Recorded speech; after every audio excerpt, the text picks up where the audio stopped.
feel I have to comment on the previous speaker's contribution to this debate. This is about children, and certainly there is concern about where money is spent. But if there was proper care for children in this country, and if when children went into care they were truly cared for, there wouldn't have been the need for all these umbrella organisations to spring up.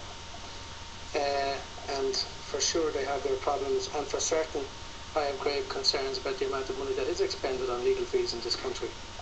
But that's for another day.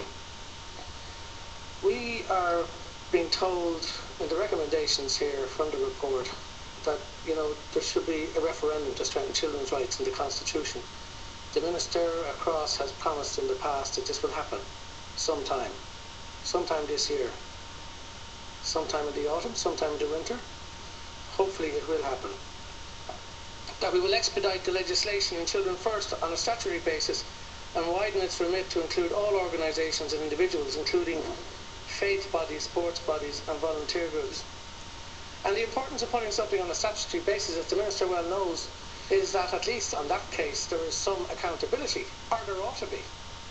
Because what has happened has been that although the guidelines are there, they're not been implemented. But not alone are the guidelines in Children First not been implemented, but the statutory guidelines are not been implemented, and nobody's been brought to book.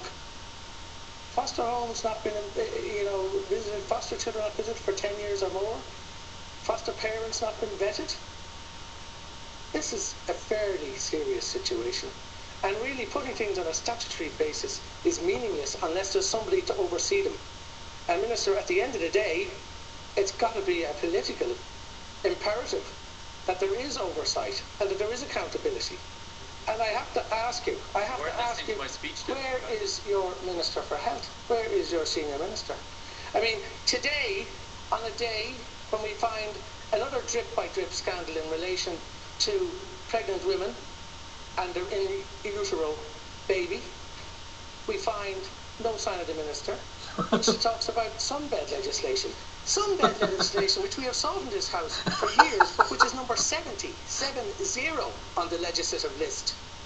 But this is, a classic case of the Minister, I think, manipulating the news to suit herself.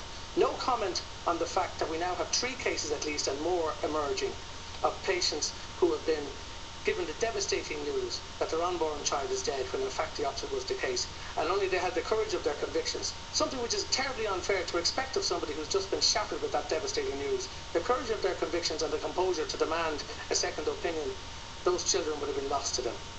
That's totally unacceptable.